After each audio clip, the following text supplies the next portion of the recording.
你有没有做过一件事，当下很爽，但事后很后悔？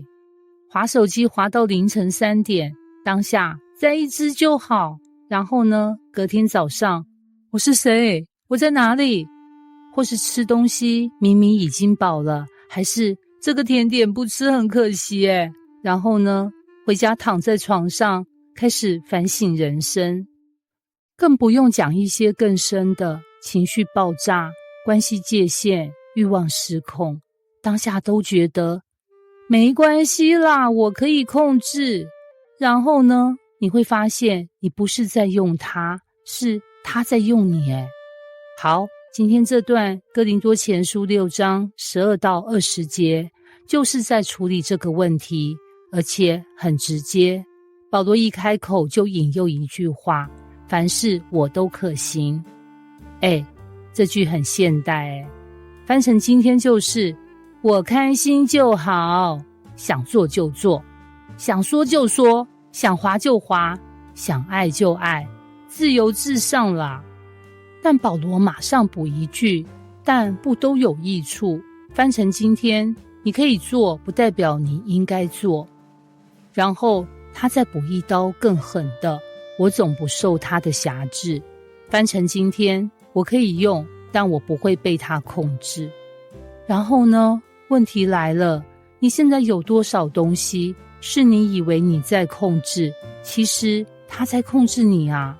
手机、情绪、关系、习惯。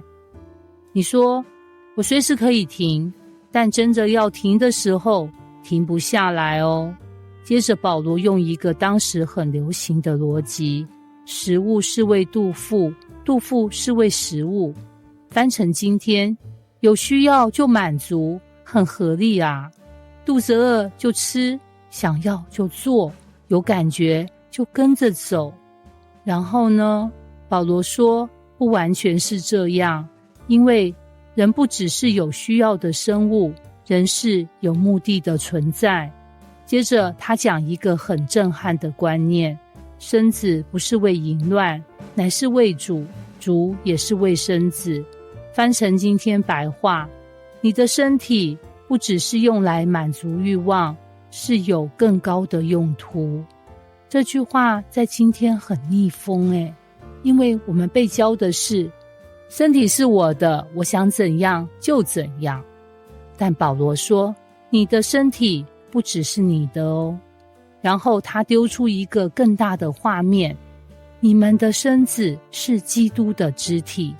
翻成今天，你不是独立运作的，你是连在基督里的。然后呢，如果你真的这样看，你还会随便对待自己吗？接着他讲一句很实际的，你们要逃避淫行。注意哦，是逃避，不是硬撑，不是靠意志力，是看到就闪。这很像什么？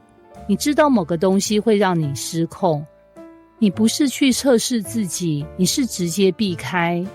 但我们常常反过来，我应该可以吧，这次应该没事，然后呢，出事。因为你不是在证明你很强，你是在忽略你其实有限。最后保罗讲一句最核心的，你们不是自己的人，因为你们是重价买来的。翻成今天，你的生命是有代价的，不是便宜的，不是随便的，不是可以乱用的。然后呢，如果你真的知道你很贵，你还会把自己用得很廉价吗？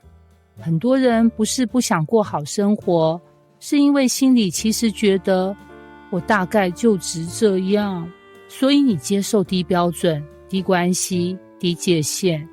但这段经文在说，你不是廉价的，你是被重价买回来的。结论一句话，所以要在你们的身子上荣耀神。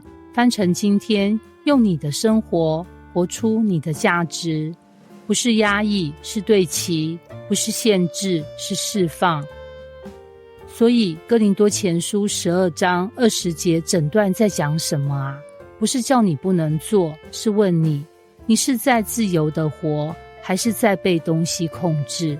送你一句可以截图的金句：真正的自由，不是你想做什么就做什么，而是你不再被任何东西控制。